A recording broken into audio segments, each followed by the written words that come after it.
নমস্কার, এই সময় লাইভে আপনাদের স্বাগত। আমি তনুশ্রী রয়েছি আপনাদের সঙ্গে। আজ ওয়ার্ল্ড ক্যান্সার ডে। আর এই ওয়ার্ল্ড ক্যান্সার ডে উদযাপনের একটাই লক্ষ্য, তা হলো ক্যান্সার সম্পর্কে আপনাদের অনেক বেশি করে সচেতন করা। আর এই ক্যান্সারের অনেক ধরন রয়েছে, যার মধ্যে অন্যতম ওরাল ক্যান্সার। এই ওরাল ক্যান্সার কি, কিভাবে হয়? এই ওরাল ক্যান্সার থেকে দূরে থাকতে গেলে আমাদের কিছু পন্থা তো অবলম্বন করতেই হবে, তাই না? তাই সেই সমস্ত প্রশ্নের উত্তরের জন্য অবশ্যই আজ আমাদের স্টুডিওতে উপস্থিত রয়েছেন বিশিষ্ট অনকোলজিস্ট এবং তার পাশাপাশি oral cancer surgeon doctor Ramanuj Ghosh. নমস্কার। রামানুজ বাবু, আপনাকে এই সময় লাইভের স্টুডিওতে স্বাগত জানাই। এবং আজ ওয়ার্ল্ড ক্যান্সার ডে এবং এই দিনটা অত্যন্ত গুরুত্বপূর্ণ, খুব স্বাভাবিকভাবেই। মানে আমরা চাই গোটা বিশ্ব যাতে এই রোগটি সম্পর্কে সচেতন হোক। প্রথমে আপনাকে জিজ্ঞেস করব যে ওরাল ক্যান্সার কি? কারণ বেশিরভাগ মানুষই কিন্তু বিষয়টা বা এই ধারণাটা তাদের কাছে ক্লিয়ার নয়। মেন হচ্ছে যদি বাংলায় বলি তাহলে মুখ বা মুখগর্ভের মধ্যে আমাদের যে ক্যান্সার হয়, হুম, যেমন হুম, জিভ, তালু, চোয়ালে হুম। বা গলার মধ্যে যে গ্ল্যান্ডে হতে পারে, এটা হচ্ছে আমাদের ওরাল ক্যান্সারের মেন বলা হয়। আচ্ছা। এই ওরাল ক্যান্সার হয় কিভাবে?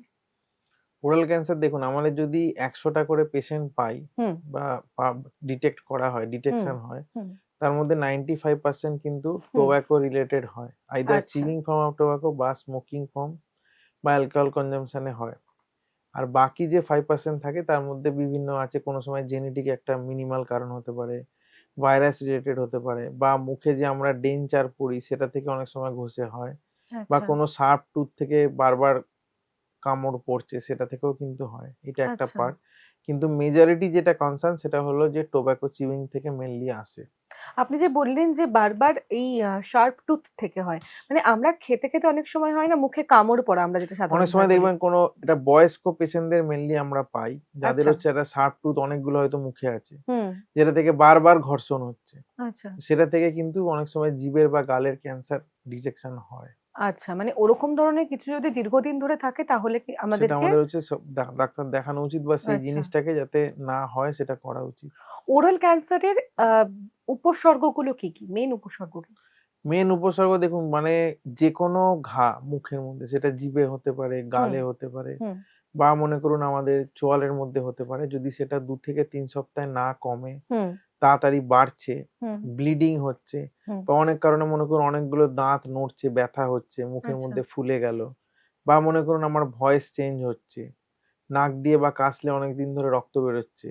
তাহলে এইগুলো হচ্ছে মেইন উপসর্গ। যেটা আচ্ছা। আমরা বুঝতে পারছি। ব্যথা হচ্ছে অনেকদিন পরে, খেতে গেলে গিলতে পারছে না, গলার ভয়েস চেঞ্জ হয়েছে অনেকটা। তো এইগুলো যদি আমাদের সিম্পটমস দেখা যায় তাহলে কিন্তু ডাক্তারের পরামর্শ নেওয়া দরকার। ওরাল ক্যান্সার কোন বয়সের মানুষদের বেশি হয়? আপনি তো প্রত্যেকদিন প্রচুর রোগী দেখেন। হুম। কি বোঝেন সেখান থেকে? মিডল এজে মেইনলি পাই। মেইনলি দেখুন ৩০-৩৫ থেকে ৫০, এইটা একটা আচ্ছা, কিন্তু এজ যেটা মেইন পাওয়া যায়। আরেকটা বড় ব্যাপার হচ্ছে মেল, মানে ইন্ডিয়ান মেলদের মধ্যে কিন্তু সবথেকে বেশি ওরাল ক্যান্সার পাওয়া যায়। আচ্ছা, ইন্ডিয়ার 1/3 ক্যান্সার হলো ওরাল ক্যান্সার, তার মধ্যে হলো মেলদের মধ্যে প্রাইমারি। মানে আচ্ছা। ছেলেদের মধ্যে কিন্তু এই ব্যাপারটা অনেক বেশি দেখা যায়।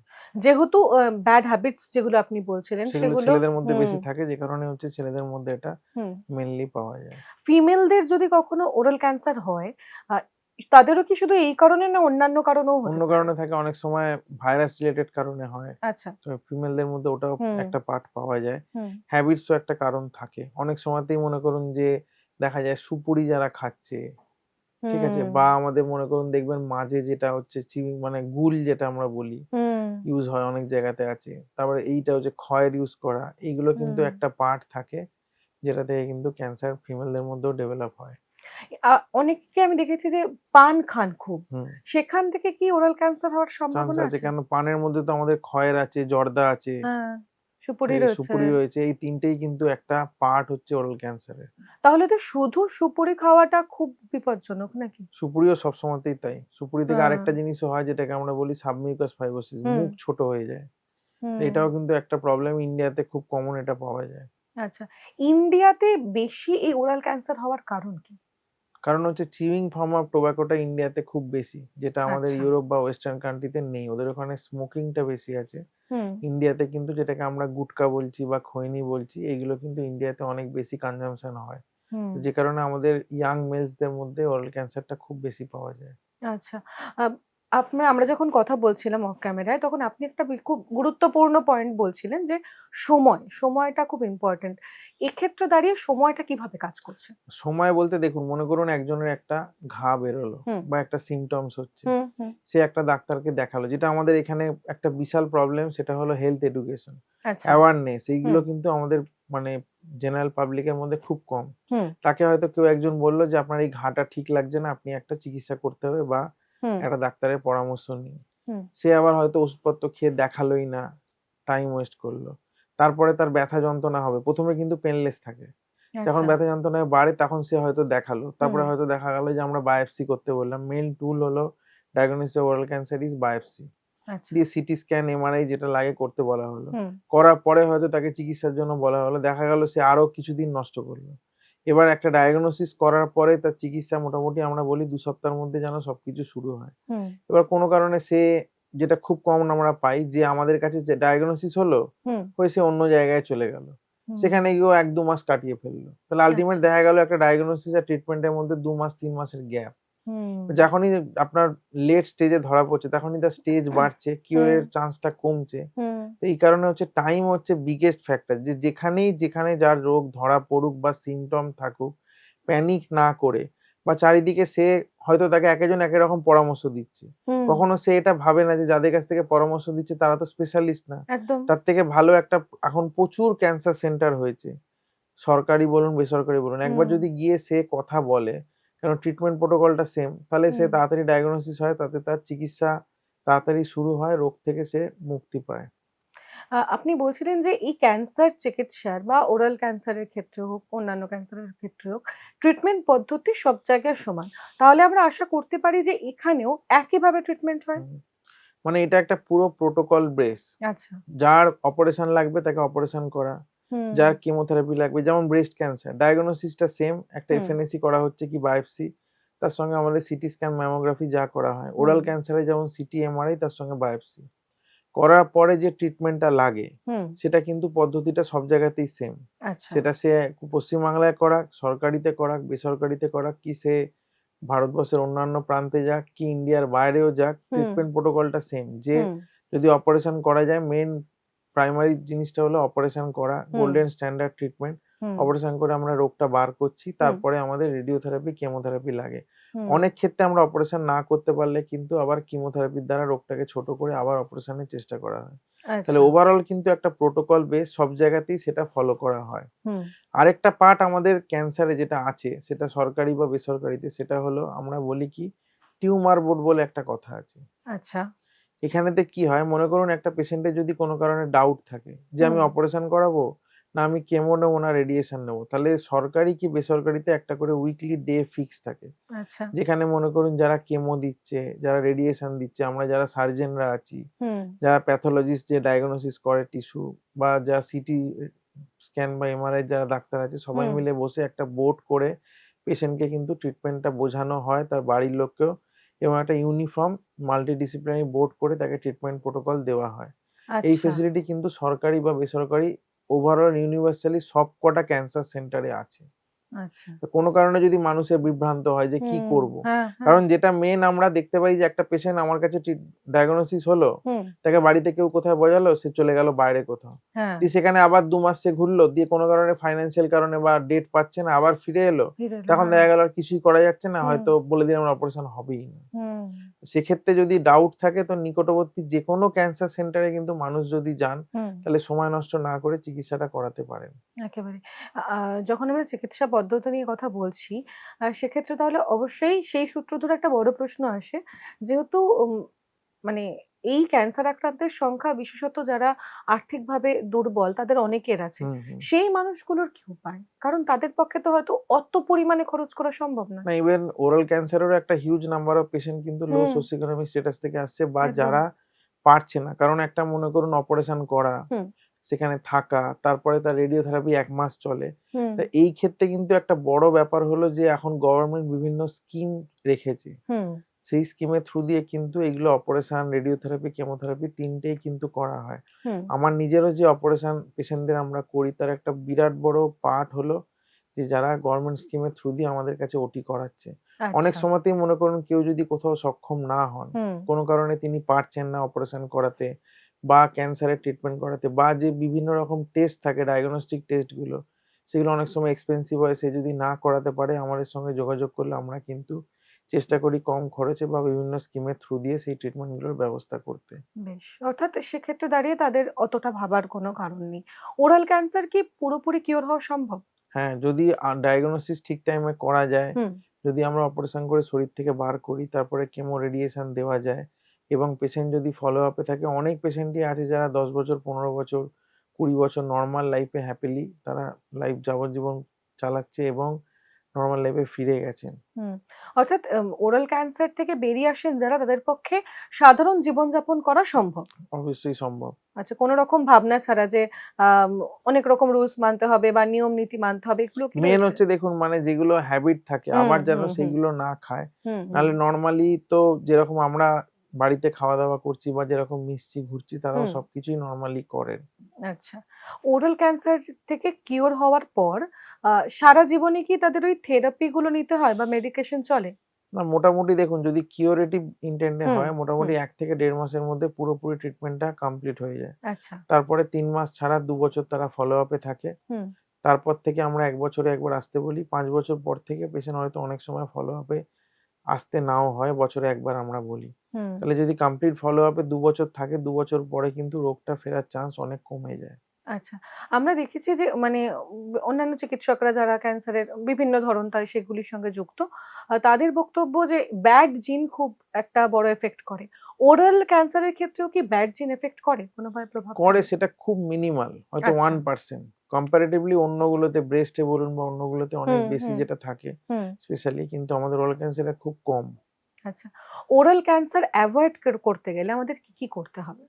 দেখুন পুরো ওভারঅল ক্যান্সারের যেটা এটাতেও তাই যে হুম, ব্যাড হ্যাবিটস গুলো ছাড়া হুম, সেটা হুম, হেলথি লাইফস্টাইল লিড করা যেটা বলা সোজা করা অতটা সোজা না। হুম, হুম। টাইমে খাওয়া, তারপরেতে সুগার কনটেন্ট খাবার কমানো, আচ্ছা। এক্সারসাইজ করা, টাইমে ঘুমোনো, স্ট্রেস আমাদের লাইফে যাতে কমানো যায়। হুম, ফাস্ট ফুড যতটা কম খাওয়া যায়, ঠিক আছে? হুম, প্রপার ওরাল হাইজিন মেইনটেইন করা।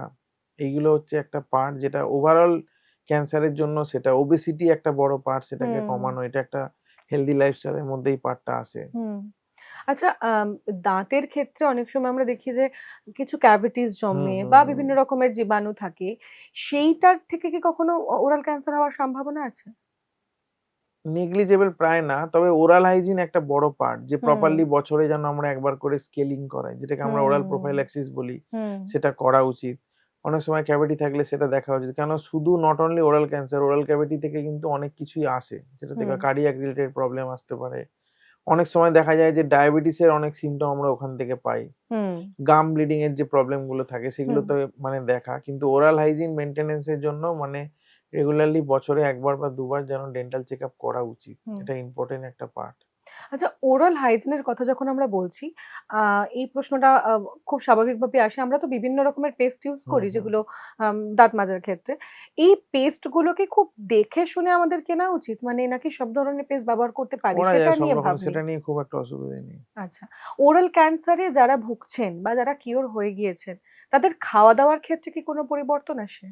দেখুন হ্যাঁ, এখানে একটা পার্ট আছে এটা বলব না। কারণ হচ্ছে দেখুন মনে করুন একটা ক্যান্সারকে আমরা ৪ টে স্টেজে হুম, ভাগ করি। হুম, একটা স্টেজ 1 ক্যান্সারেতে যতটা ইজিলি সে তাকে দেখে অনেক সময় বোঝাও যাবে না যে অপারেশন হয়েছে হুম, নরমালি। একটা স্টেজ 4 এ কিন্তু অনেকটাই ফাংশনাল আউটকাম এ প্রবলেম আসে।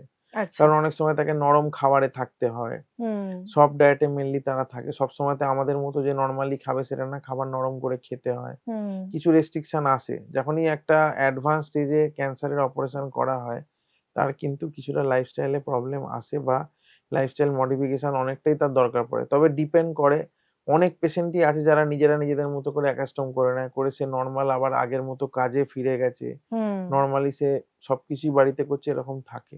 কিন্তু কিছুটা হুম। ডিফারেন্স একটু আসে। আসে।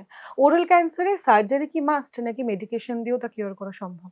ওরাল ক্যান্সারে ইউনিভার্সাল মানে গোল্ডেন স্ট্যান্ডার্ড ট্রিটমেন্ট সারা পৃথিবীতে হলো অপারেশন। যদি আমরা ফার্স্ট এ আচ্ছা। অপারেশন করে রোগটাকে শরীর থেকে বার করতে পারি, তারপরে রেডিয়েশন, কেমো দেওয়া হয়। কেন এটাতে সার্জারিটাই হলো সবথেকে বেশি সেনসিটিভ। একেবারেই। অর্থাৎ ওরাল ক্যান্সারের ক্ষেত্রে বেশ কিছু জিনিস আমাদের মাথায় রাখাটা ভীষণভাবে প্রয়োজন। আপনি আপনি মানে আপনার কাছে তো প্রত্যেকদিন হুম, প্রচুর হুম। রোগী আসছেন। তারা যখন আপনার কাছে আসে ১ম এই কি সমস্যা নিয়ে সাধারণত আসে?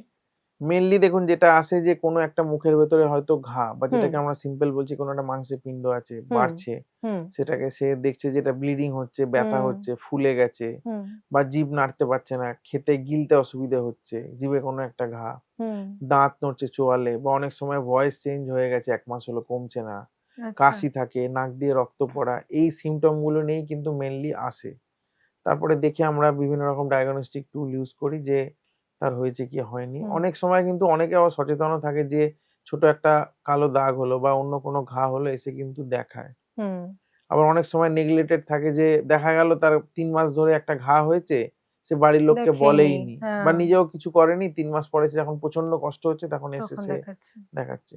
তখন একটা বড় সমস্যা তৈরি সমস্যা হয়ে হয়ে যায়। সচেতন ব্যাপারটা খুবই কম যেটা খুবই আমাদের কম। মানে খুবই একটা বড় প্রবলেম আর সোসাইটিতে। সেই জন্যেই ওয়ার্ল্ড ক্যান্সার ডে আমরা পালন করি। যাতে সকলে এই রোগটা নিয়ে এই বিভিন্ন অংশগুলো নিয়ে আমরা সবাই সচেতন হতে হুম, পারি। ওরাল ক্যান্সারের যে ধরনগুলো রয়েছে বা যেভাবে আমাদেরকে দেখতে হবে বা লক্ষণ রয়েছে আমরা তো সেগুলো জানলাম। কিন্তু ওরাল ক্যান্সারের ক্ষেত্রে আ এজ কি ম্যাটার করে? মানে আপনি সাধারণত যেটা বললেন যে মিডল এজ পিপল দের ওরাল ক্যান্সার বেশি হয়। বাচ্চাদের কি ওরাল ক্যান্সার হওয়ার সম্ভাবনা আছে? খুব রেয়ার নেই প্রায়। নেই। আসলে নেই। মানে এখনো পর্যন্ত আপনি এরকম কোনো খুব কেস একটা পেয়েছেন? পাইনি। আমরা ১৮-১৯ বছরের পাই অনেক সময়। সেটা কি কারণে হয়? সেটা অনেক সময় জেনেটিক বা ভাইরাস রিলেটেড কিছু কারণ থাকে যে সেগুলোর কারণেও হয়। আচ্ছা। নাহলে এমনিতে জেনারেলি ২৫ এর পরেই খুব একটা পাওয়া যায়। হুম। ২৫ থেকে ৪০ টা হচ্ছে খুব কমন একটা এজ ফ্যাক্টর। এখন তো চিকিৎসা পদ্ধতি হুম। অনেক বেশি আধুনিকীকরণ ঘটেছে। তো সেক্ষেত্রে আমাদের দেশে কি মানে সেই লেভেলের বা সেই মানের চিকিৎসা পদ্ধতি রয়েছে হ্যাঁ, ক্যান্সারের?